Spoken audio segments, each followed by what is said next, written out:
We are live, week 10, Thursday night. We're going to give you injury updates from Dr. Jene Bramel. We're going to talk some football. But first, let's talk the first game of week 10. Chris Allen, first half, just like everyone expected, right?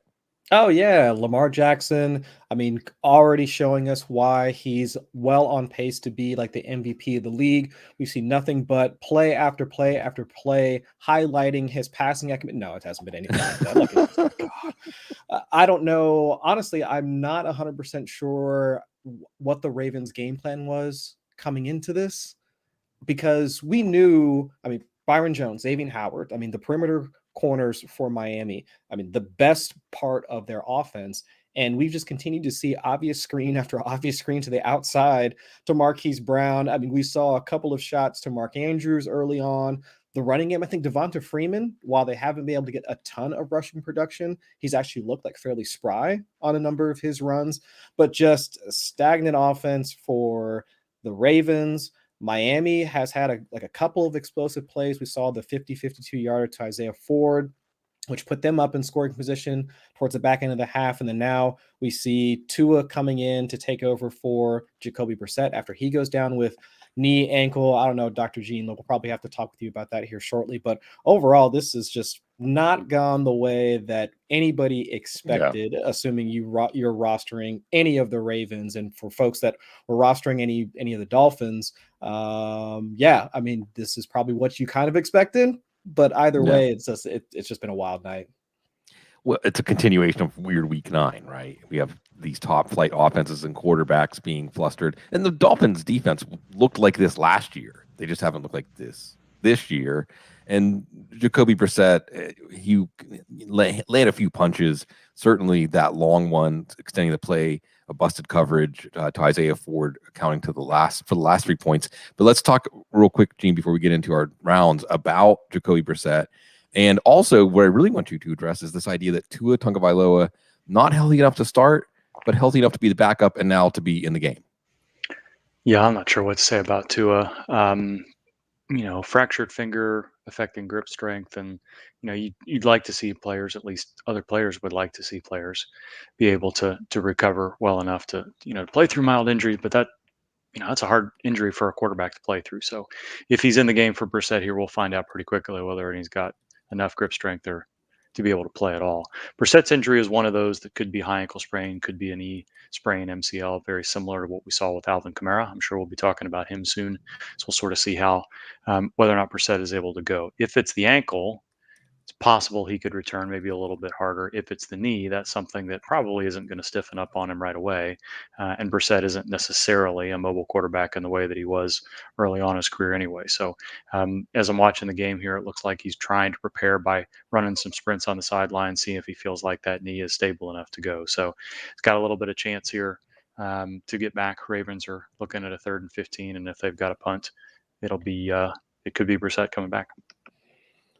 So we'll see. Is Miami trying to play spoiler here, trying to reduce the value of that Philadelphia first-round pick? You mentioned Alvin Kamara, so let's start our injury in rounds with you doing Alvin Kamara, because we had 2 missed practices, and there were murmurs from Nick Underhill. And Nick Underhill, we trust him as much as we trust anybody about any team. Said there were murmurs that Kamara was not healthy. Now we're seeing that come to fruition. Are we going to see him against Tennessee? No, I don't think so. I think there's just too much. Underhill knows something for him to be as, and again, this is subtle, but when you've got a trusted beat writer essentially trying to tell you something without telling you something, it is rare that that's not fire where there's smoke. It just doesn't happen. So MCL injuries, as we just sort of hinted at with Brissett, those will stiffen up.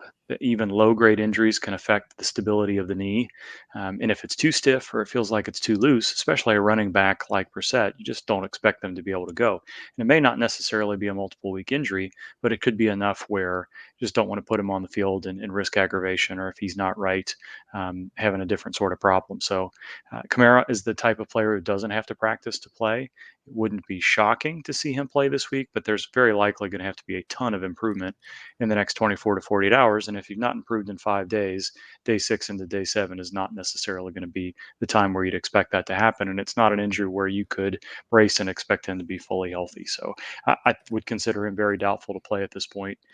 I don't think Sean Payton's going to give us much information tomorrow. I suppose it's possible that they rule him out, but I don't think we're going to see him play this week. So, Gene, another running back that I know a lot of folks are probably going to be counting on this weekend. And so Ezekiel Elliott came in and out of the game. I mean, he looked hobbled, but for some reason, Kellen Moore still kept trotting him out there, deep into the fourth quarter. Knee injury. Should we expect to see him this weekend or not?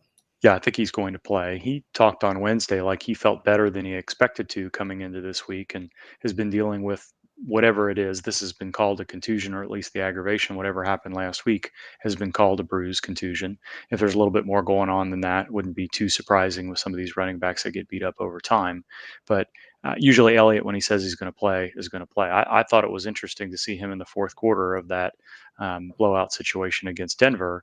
And I think that probably tells you as much about what the Cowboys think of Tony Pollard as it does Ezekiel Elliott. Well, we want to keep him loose. We want to allow him to play. But we know that if Elliott's got something more going on than what we realize, and maybe he's a little bit stiff and more sore going in the middle of the week, then we know Tony Pollard is there for us. So I'm not concerned about Elliott. I think he's likely to be able to play. It's hard to know whether or not a situation could crop up on him again during the game, but I'd expect him to be active. Gene, should we pay attention to anything Kyler Murray says about whether he's going to play this weekend? Maybe. This high ankle sprains, as we talk about year after year after year, the recovery is difficult to predict. The teams and the players, well, the player may not. The player is going to try to play no matter what. But the teams have a pretty good sense of what to expect within 48 hours. If there's a ton of swelling and stiffness, then we're looking at probably a 2, 3, 4 week injury. If there's not that much, then sometimes players just need a week to recover and then they're okay. We see that lots of times as well. This was being called a 1 to 3 week injury, which essentially means it's low grade. And when you say 1 to 3 weeks with Murray, you know that takes into account the fact that he is not a usual quarterback where you would expect him to be able to carry the ball 5 to 10 times on design runs and get out of the pocket. And I think that's the limiting factor for him. If he wasn't that type of quarterback, he may well have been able to play last week. But if you're taking away that part of his game, no matter how good of a passer he is, that's an important part of what Arizona needs him to do. And you don't want to put him at risk of having an aggravation in the pocket where 1 week then becomes 4. So today's news on Thursday sounded a lot more optimistic than what we had heard Tuesday going into Wednesday. Murray had tried to tell reporters that he made crazy good strides coming into this week. And I do think, this is going to be 2.5 weeks for him because the injury was on a Thursday night a couple of weeks back. So I think there's room to be optimistic that he's going to be able to play. If he does, don't expect 10 carries for 70 yards or something like that necessarily. They're not going to put him in a lot of designed run situations. But I do think he's got a chance to play this week in a different way than he did the week before. Tua is in. Oh, great. So we'll see how this one ends up working out. Kicking it over to the Jacksonville Jaguars. James Robinson dealing with the heel issue. Now, I think he got in a limited practice today, but I know he didn't practice on Wednesday. So should we expect to see him or not? Or should we just expect to see Carlos Hyde again, which isn't going to be great for anybody? Yeah, that's right. You'll know tomorrow. So I think today's practice is similar to what they did last week with him on Friday. It's a painful heel injury, a painful contusion. If he was able to do some stuff in practice today, feels well enough to practice on Friday, then all the optimism that we were kind of feeling from Urban Meyer earlier in the week may pay off and he'll be able to go. Is he going to get 20 touches? That's a question that we're going to have to kind of suss out tomorrow when we see how things go. But if he's not practicing tomorrow, I think you're going to get another doubtful tag and he's not going to be able to play. But the more interesting question is going to be limited practice or more. I suppose it's possible you could even see him fully practice, although I doubt that. But I think you're going to see limited practice, a questionable tag, and have this go through the weekend until we get some reports from hopefully some of the local writers, or if Adam Schefter at Ian Rappaport has something for us overnight into Sunday morning. Gene, it is not too often that we see a player come out of the bye not practicing with a seemingly new injury. So what are the real chances that Chris Godwin is going to play this week? And should we be worried about more than this week? Yeah, I think we have to. It's definitely worrisome that Thursday's still not practicing, right? So if there's a limited practice on Thursday, then maybe they're just giving him as much treatment time as possible, knowing that he's going to play. But that doesn't seem to be the case with Godwin. So Antonio Brown's still at least a week away, probably more. What was called back spasms from Rob Gronkowski are not just back spasms. Clearly, something more going on there. And Gronkowski having multiple back surgeries and discectomies over the years, this is screaming another disc issue that might have required some additional treatment, similar to what Chris Carson went through. And when you hear Bruce Arians say, we're feeling hopeful, but this may be 2 to 3 weeks before he's right, it just sounds ominous. So at this point, you would expect the Buccaneers with Gronkowski to get him ready for the postseason rather than be worried about what's going on with week 12 and week 13. I'm not saying he's not going to play until the playoffs, but you should be prepared for him not to be much of a contributor unless he really recovers fully. Godwin, without knowing exactly what the foot situation is, the fact that he's not able to practice 2 weeks after the last time they played is a big concern. So you'd consider him doubtful at this point too. And you start to wonder who the Buccaneers have to play other than Mike Evans at this point and OJ Howard. So Scotty Miller's back. well, Yeah. yes, and he's been designated to return. I don't know if he's going to be activated or not. Hopefully that happens. Tyler Johnson's out there too, so they definitely have some options. But it doesn't look good for Godwin on top of Brown and Gronkowski already essentially ruled out. So, Gene, with the Denver Broncos, so they blow out Dallas last week, but now they come out with 2 pass catchers injured. I think Albert O was hurt during the game, if I'm remembering correctly. Tim Patrick also pops up on the injury report with a knee injury. Now, Teddy Bridgewater, they've got a good matchup this upcoming weekend, and we would expect to see Tim Patrick, who's pretty much been his favorite target over the past couple of weeks. This is more of is this going to be like Jerry Jeudy, fire him up, or can we expect to see either of those 2 back this week? I think Patrick's going to be okay. After the game, it was described as more of a cramp than anything else. Patrick has been on the injury report with the knee condition off and on this year already. I don't think there's too much concern with him. We'll see what Friday brings as far as practice participation goes. Albert O went into last week with a little bit of a knee situation, was missing practice. Didn't seem to be any concern from the local media, especially with Noah Fant on the COVID list. And then he played, but left pretty early. And that was pretty ominous to me that happened with Noah Fant out, and then with him, Alberto, not being able to practice on Wednesday. You worry about that a little bit, but it was nice to see him in a limited situation on Thursday. So again, I think similar to James Robinson, this was probably a let's see if you're actually ready to go or not. If you are, you're going to see him in a limited practice and probably in a limited role behind Noah Fant this week. If he's not practicing on Friday, then this could turn into a week-to-week situation. You're listening to the Audible Footballguys.com podcast and live on YouTube with Dr. Jene Bramel and Chris Allen. And we're going around injuries. By the way, Chris, it took me like a delayed reaction here. Saying if Carlos Hyde's in, nobody's happy. That's like fantasy football wisdom from the last 5 years, right? Right. If Carlos Hyde is in, nobody's happy. Maybe we may see a few players return, Gene. And I know that this is really total crystal ball stuff, okay? But Chris Carson and Clyde Edwards-Helaire, based on what we know, which is just that they've been designated to return, what do you think the chances are they're going to play this weekend? And what do you think the chances are they're actually going to have something like their normal workload? Oh, you're muted. The chances are pretty good that both are going to play this week. I don't think either one of them is going to be ready to see their usual workload. Edwards-Helaire probably more than Chris Carson. I was more struck by what Andy Reid had been saying about Edwards-Helaire over the last couple of weeks, which is he's still probably a week or 2 away. Not too surprising to see a team designate a player to return for practice when they know that they're going to be back within 2 or 3 weeks. Get them back with the team, start the reconditioning process, go through individual drills, those sorts of things. But the Chiefs are struggling on offense. So adding a player like Edwards-Helaire, even though they don't always maybe use him to his fullest potential, is still going to be helpful for him. And Eric Bieniemy on Thursday said that Edwards-Helaire looked really good, so probably better than they expected. And that's enough for me to think that, they thought that he was close enough to be designated to return. And there's not a lot of sense of holding him out because they could easily split some time with Darrell Williams and kind of ease him back in as we've seen other players over time. So I feel pretty good about him coming back at this point. Chris Carson, the same thing. I don't think there's really no reason for the Seahawks to risk losing Carson for an extended period of time if they didn't think he was close enough. So coming off what was probably steroid injections for some disc issues in the neck, it looks like he's made enough progress. And we've been hearing that their progress was being made in the last couple of weeks, including leading into the bye. So, designating a player to return, you've got a 3-week window. Putting somebody back on injured reserve or not able to clear them to the active roster basically puts them out for the rest of the season.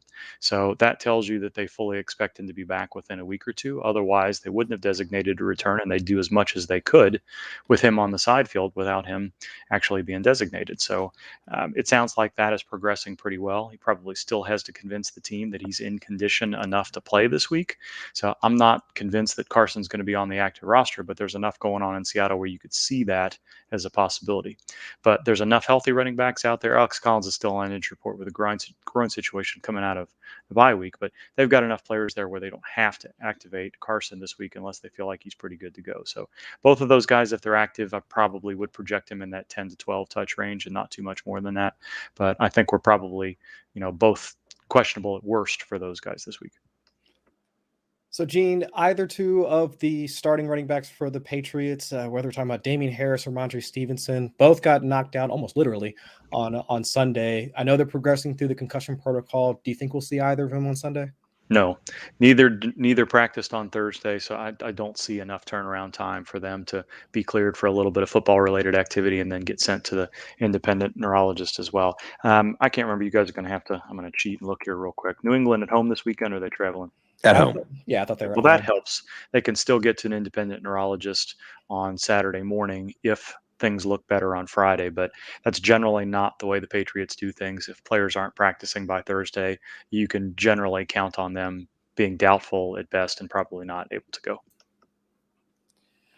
And remember, folks, Dr. Jene Bramel is covering all of these situations for you as part of your footballguys.com subscription, injury rounds, and he joins us on the Tuesday morning waiver wire show. You got to see the wonderful images of Dr. Gene as he joins us, and of course Thursday nights and Sunday mornings. We'll be back Sunday morning. We're on hiatus. Last week I was on assignment, but we will be back this week, 10 a.m. Eastern. Go over these injury situations, anything else that pops up over the next 48 hours, and we always appreciate your insight, Doc. I appreciate it. Thanks to all the veterans out there on Veterans Day. Appreciate y'all. You guys have a good rest of your week, and we'll talk to you Sunday morning. See ya. And then we just do like that. Ooh, I like it. Yeah, we're free. So it's like a half hour on the couch, Chris. Exactly. And part of the reason is because I think they said this was the 5th game this year without a touchdown in the first half, and it's been that kind of game. But the Ravens are driving right now, and we'll see if they can bring some normalcy back. I'll go back to the overlay here for fun, because it's a tagline. Yes, it probably is clickbait. Should you bench Patrick Mahomes? Yeah. And of course, everybody's saying no, you shouldn't bench Patrick Mahomes. But Chris, for the last 3 weeks, he's been a fantasy liability, not just a par, not just a break even, but hurting your lineup. So that's 3 weeks. That's not a fluke. It's not just based on a bad matchup or two. It's not based on a key injury in the offense. It's not based on Mahomes being banged up. This is just the Chiefs' offense. So we start to look at, and this in some ways anticipates what we're going to do on Sunday morning when we get start sit questions, right? Yeah, exactly. So just wait and see if CEH gets cleared to play too. Right, and that could help things. But for instance, I'll give you a couple of names that are just close to Mahomes in my projections. We'll start with this one. If somebody asks you, should I play Patrick Mahomes against the Raiders, or should I play Carson Wentz against Jacksonville? Yeah.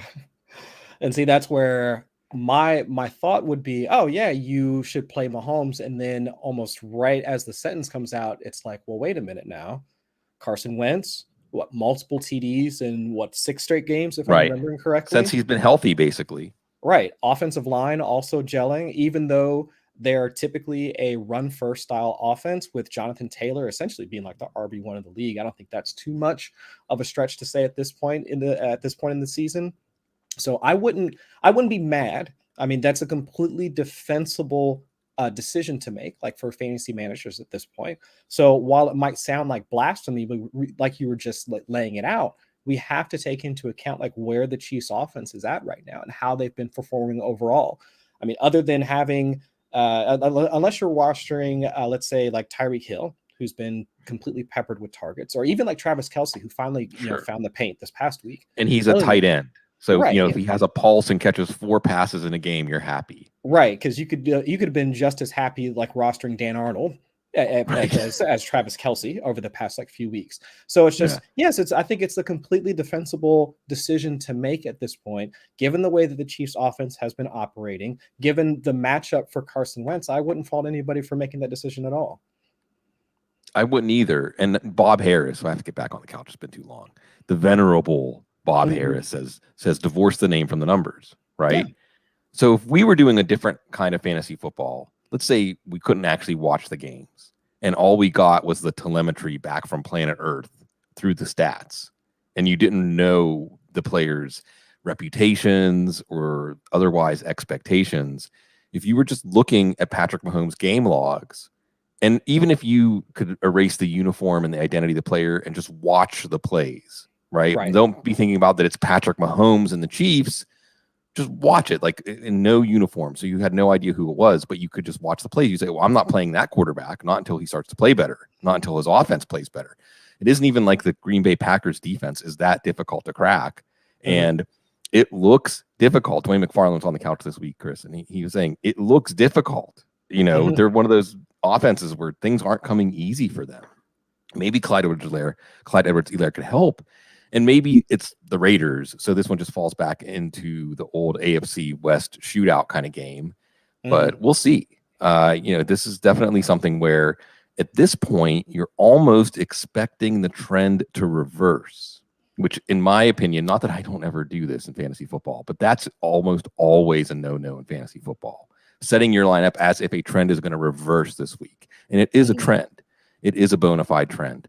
So it's going to be something to watch because I think that as we usually talk about this stuff, Chris, in September, right? Adjusting to the new reality. Right. But the NFL keeps giving us new realities to adjust to or not. Or maybe everything just resets and gets back to the equilibrium and we feel like, oh, that was just a bad dream that we woke up from. Although, again, right now, Lamar Jackson in his big showcase game back in South Florida, having a similar game where, you hit this snooze button instead of getting out of bed or something like that. They said that he likes to sleep, which I respect. I really respect that. Get your rest. Absolutely. Yeah. Yeah. Sleep is fantastic. Sleep is one of my favorite things. Like one of my favorite things is that moment when you're too tired to stay awake and sleep. The Sandman just takes you down. Yeah. Yeah.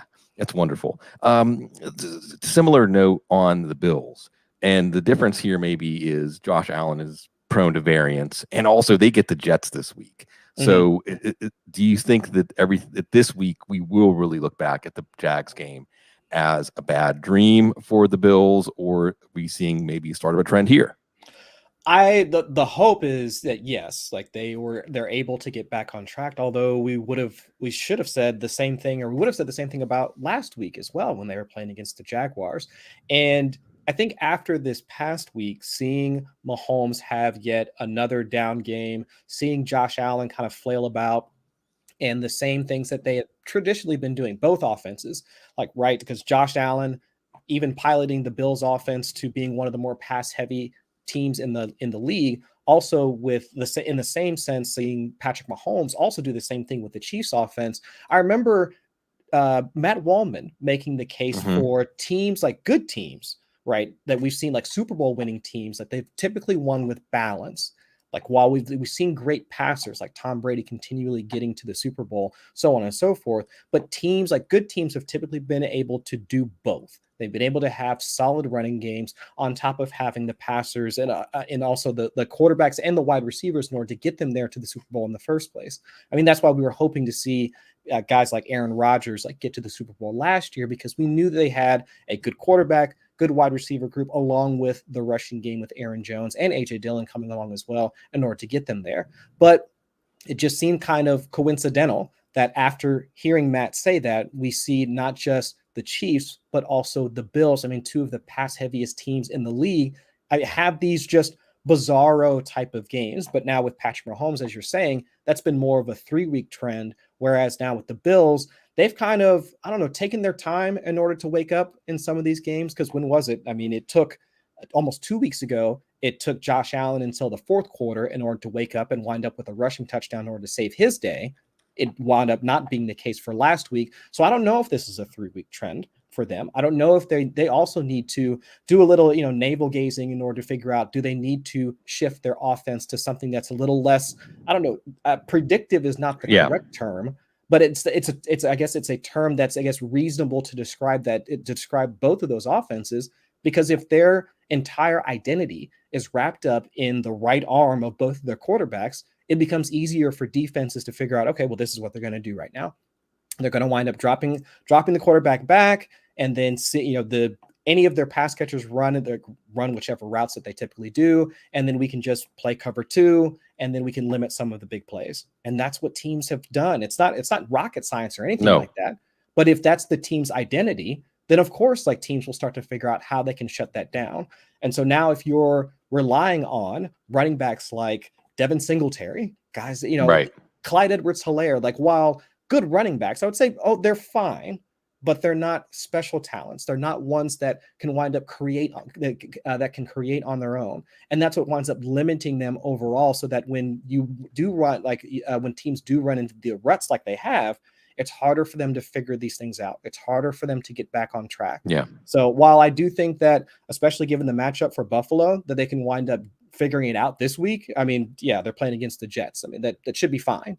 But moving forward, and especially if we're starting to think about how teams are going to react once they get closer to December, I mean, that's where it becomes a little bit, I don't know, harder to project how either of those guys or either of those teams are going to fare, like, once we get to playoff talk.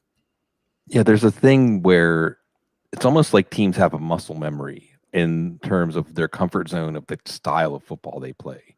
And Buffalo, that's Josh Allen playing his non-linear open-ended game. And when defenses hem him in, and where do you want Josh Allen? You want him standing in the pocket thinking, right?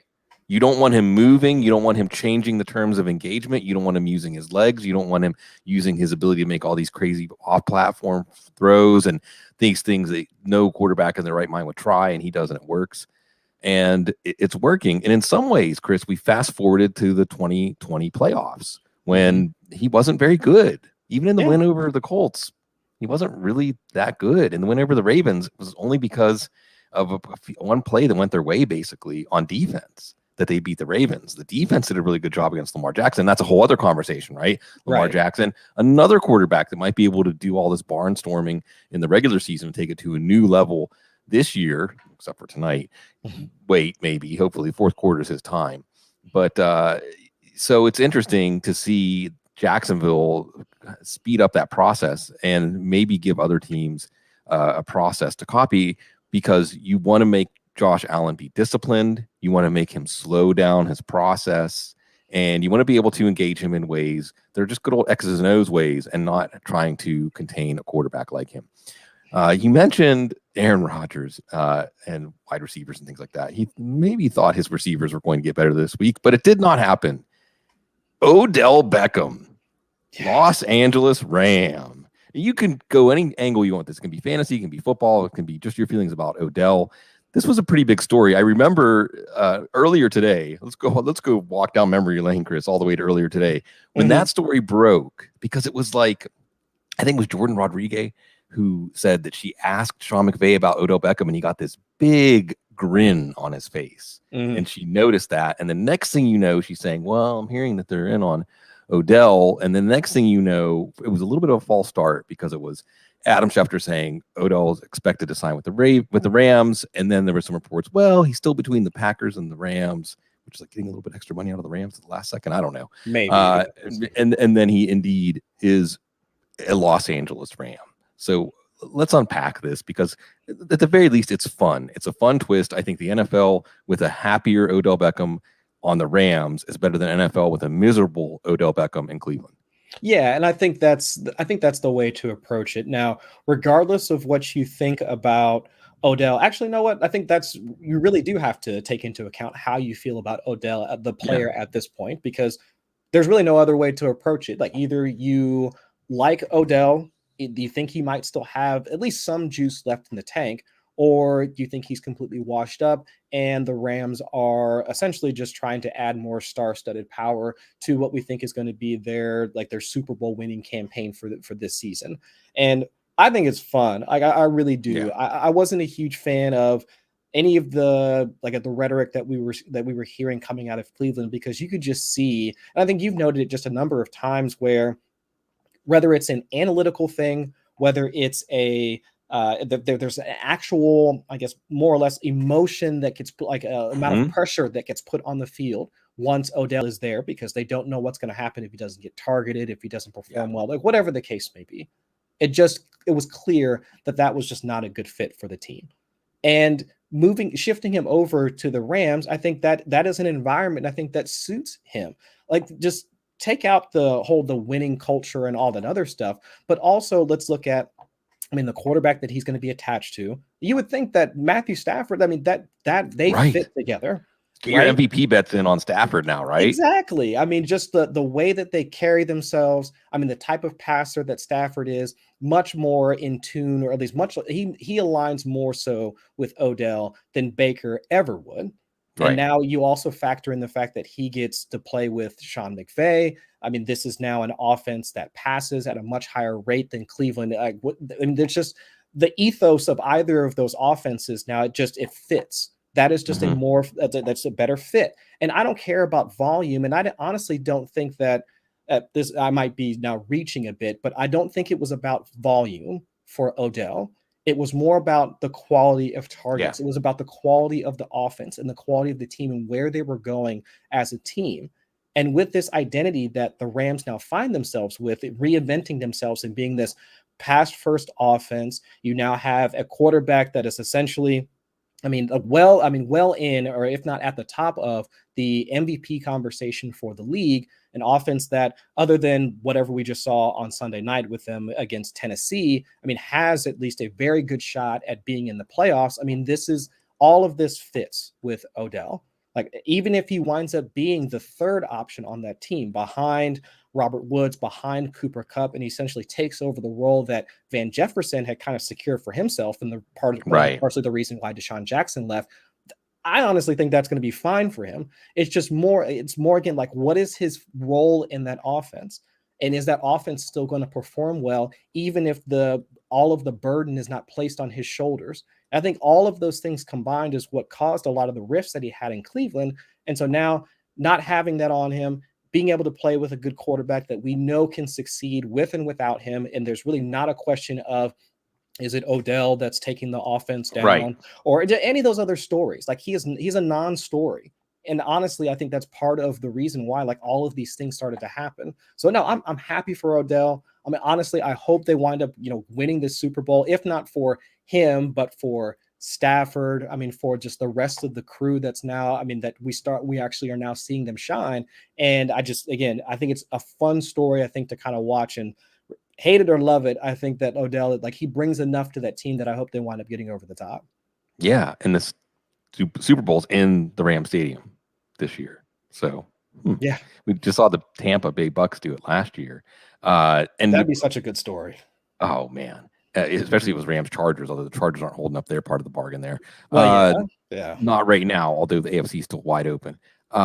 Very quickly on the Odell thing, because I've gone over this a few times, and this is just my armchair psychology theory, Chris, okay, is that Baker Mayfield has accomplished a lot, and Baker Mayfield is good within certain confines, but Baker Mayfield was just not able to riff and have chemistry with Odell Beckham. And I think that he never earned Beckham's respect or confidence. And I don't think it mattered whether he was throwing the ball to Odell or not. But when Beckham was out there, I think it just caused him to shrink. It just caused him to tighten up. And that's why you're right that it's a gain for Cleveland also. Now, I know it's really hard for us, and I'm really saying me, to just say yes or no. But I really want you to just say yes or no, Chris, okay? Mm-hmm. Will Odell Beckham be fantasy relevant as a Los Angeles Ram? Yes. Okay, there you go. So go get him if you can get him, folks. That wasn't the only news today. This is why people were saying, oh, yeah, there's a game tonight. Because in the afternoon, we got Odell Beckham, Los Angeles Ram. In the morning, we got something that's very familiar: Cam Newton, Carolina Panther.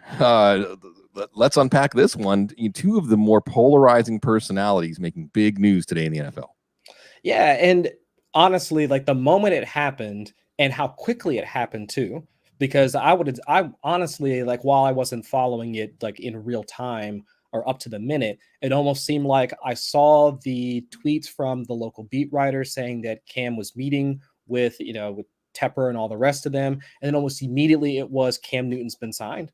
Like there wasn't like any sort of, yeah, maybe we'll sleep on it, or we'll bring him in for a quick meeting, maybe see if he still got it or whatever. Like, no, it was comes in, they talk, he gets a contract and a legitimate contract. Yeah, on $4.5 million. Yeah, guaranteed for a half a season. Yeah, so like this is not. I mean, honestly, what is it like? What is the thing that you said? Teams can't lie, like in with their draft capital, but also with their wallets as well. Yeah, and so like this really kind of signals home that they are just completely out of options as of right now, and they are acknowledging the fact that this Sam Darnold trade has completely backfired on them. They almost have no confidence in PJ Walker, even though I honestly kind of thought that PJ Walker looked decent at times last season, but clearly that's not the case like this year. But man, it goes back to something that I had thought like shortly after it happened was they never should have let him go at all.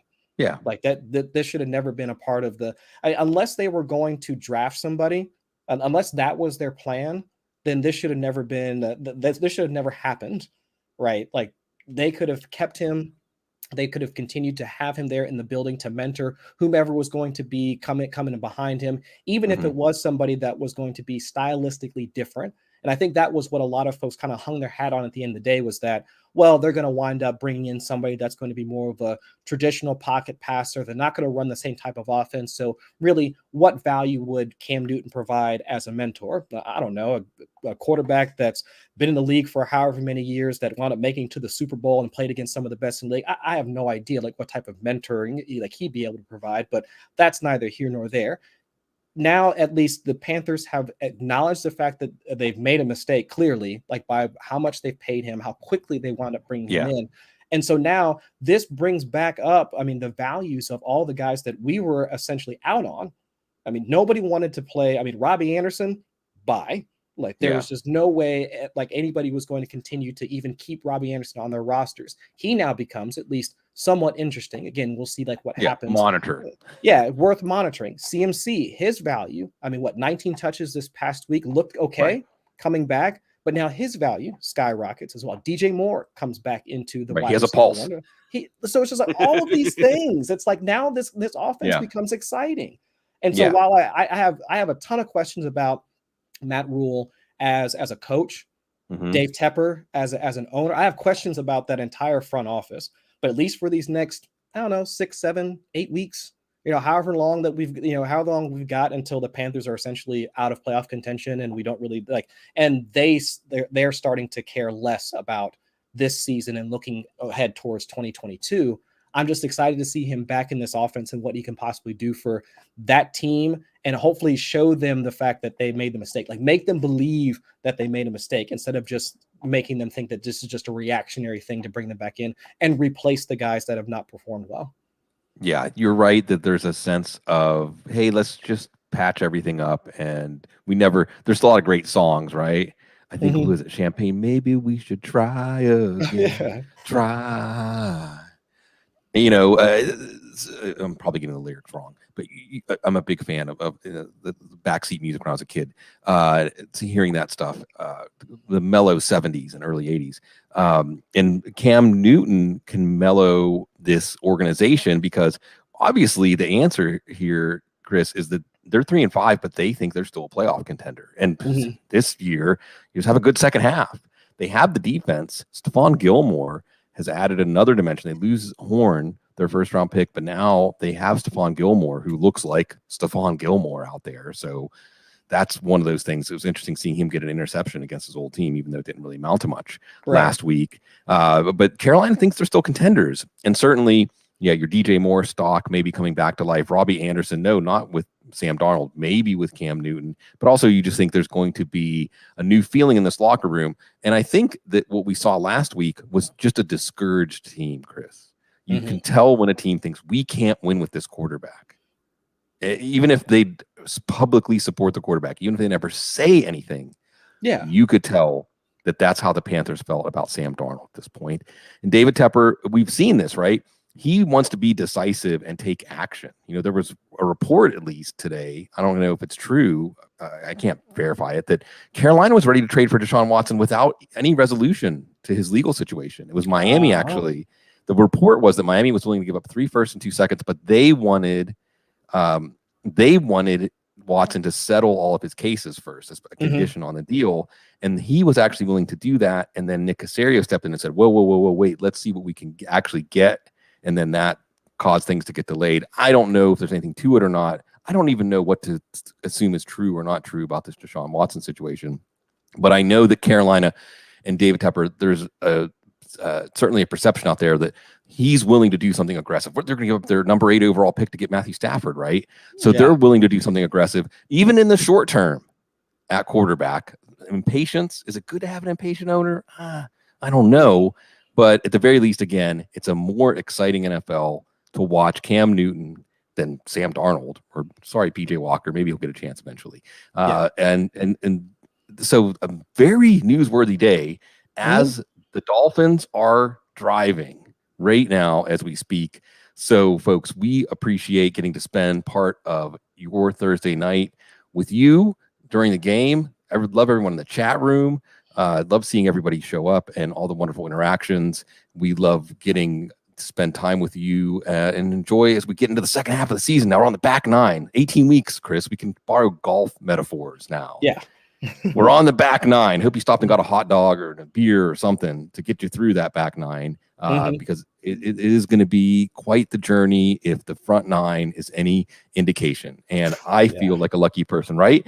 I feel like a lucky person to get to do that with people like Dr. Jene Bramel, with Chris Allen, Matt Waldman, who's on assignment tonight, the whole Audible family. Again, folks, YouTube, like, comment, subscribe. We love seeing more subscribers. That helps us get the word out via YouTube to find more new people to join our community, to share in the love of football and the love of good people and live minds, exchanging all the things that stimulate us about enjoying this game, about fantasy football, and about just sharing our experiences. Thank you always, folks, for giving us your precious time and attention, the most precious thing you have.